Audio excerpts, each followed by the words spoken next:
Salut les gars, bienvenue dans cette nouvelle vidéo, encore une fois en train de réfléchir, en pleine nuit, victoire du Front Populaire. Le Front Populaire va gouverner la France peut-être, on ne sait pas, mais en tout cas, on parle toujours football ici. Bientôt les demi-finales d'Euro entre la France et l'Espagne, ça va être un match très très serré et la France devrait gagner et se qualifier pour la finale. Et Angleterre-Pays-Bas, on sait tous que l'Angleterre passera. Et que ce sera France-Angleterre et que la France gagnera la compétition. Alors, premier débat. Est-ce que Mbappé peut être ballon d'or en gagnant l'Euro, sachant que Vinicius a été éliminé dès les quarts de finale de la Copa América contre l'Uruguay de Ugarte. Et si la France gagne l'Euro en battant l'Angleterre de Bellingham sera quand même grandissime favori maintenant, je pense, depuis la défaite de Vinicius, parce que c'est très important quand même les compétitions internationales. Et sachant que la Copa América est quand même une compétition assez faible, tu te fais éliminer dès les quarts de finale, ce n'est pas bon. Mais surtout, Bielsa, entraîneur de l'Uruguay, qui prône le jeu offensif, même lui hier, a dû mettre de côté ses valeurs footballistiques. Merci. Ses valeurs de jeu, Marcelo Bielsa, le mec qui attaque à tout va, le professeur, qui préfère jouer, très bien jouer, mais perdre, plutôt que de mal jouer et de gagner. Et bah hier, ça s'est pas vu. Hier, qu'est-ce qui s'est passé ? Bielsa, n'avait pas d'autre choix que de jouer comme tout le monde le fait à l'heure actuelle. C'est-à-dire que le football est mort, et même Bielsa l'a avoué. Regardez la lumière derrière moi, la lumière de la mort qui nous poursuit, la mort du football. Oui, c'est très officiel, la mort du football a été actée aujourd'hui. Depuis très longtemps, on le sait, mais maintenant les gens s'aperçoivent de la réalité. On a vu qu'entre l'Euro 2021 et l'Euro 2024, il y a 4 millions de Français de moins qui ont regardé la compétition. C'est-à-dire que les audiences de l'équipe de France en 2021 étaient de 14 à 15 millions. Là, on est entre 9 et 10 millions. Ça veut dire qu'il y a moins de 5 millions de personnes qui regardent l'Euro. Et on voit aussi une baisse significative à l'international. Le football n'intéresse plus personne. On s'ennuie, on se fait chier, on s'endort. C'est une honte totale. C'est le noir, le trou noir, complètement. Donc, il y a l'Espagne qui a encore quelques valeurs de jeu. Même en match de club, tu vois quoi ? Tu vois 10 bons matchs dans la saison. Et encore, je suis très très gentil. Ce n'est plus les grosses Ligues des Champions qu'on a pu voir à l'époque, où il y avait des très gros huitièmes, des très gros quarts, des très gros demi, et même des matchs de poule incroyables. Là, l'année prochaine, changement de programme, saison régulière en Ligue des Champions, comme la NBA, une ligue fermée, ça risque d'être encore plus nul.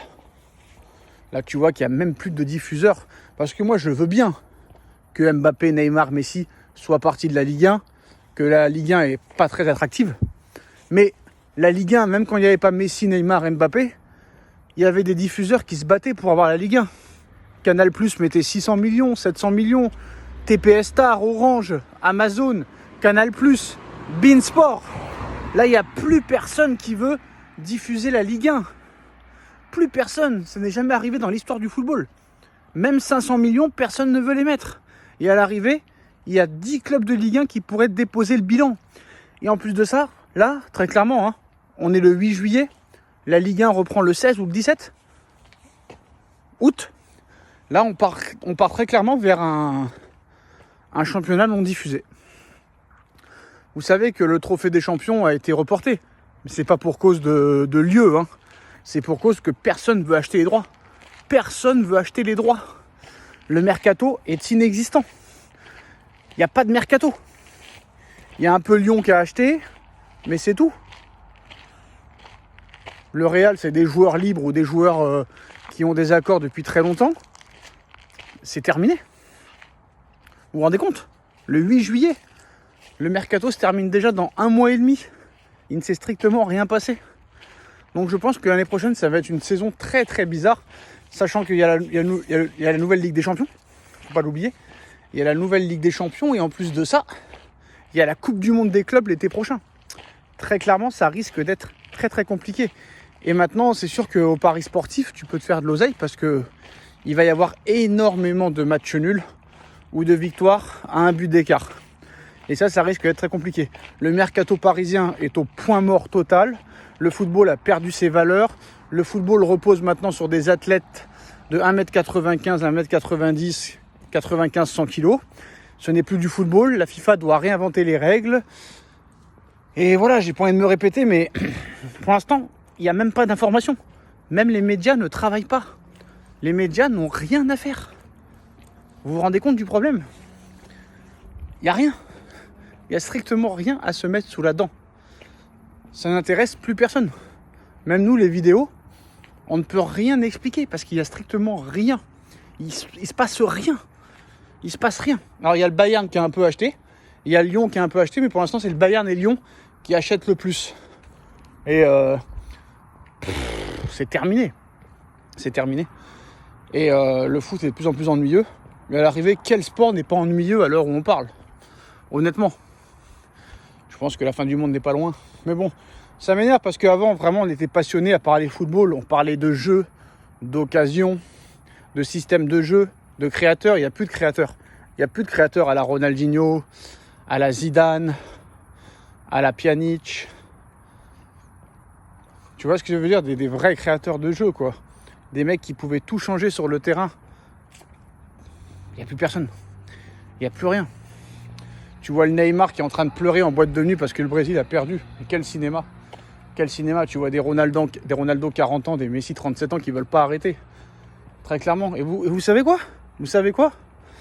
Attention. Si l'Argentine, admettons si l'Argentine gagne la Copa, que Messi te fait une bonne demi-finale et une bonne finale, que la France ne gagne pas l'euro, que les Pays-Bas gagnent l'euro. Admettons que les Pays-Bas gagnent l'euro. Admettons, c'est possible.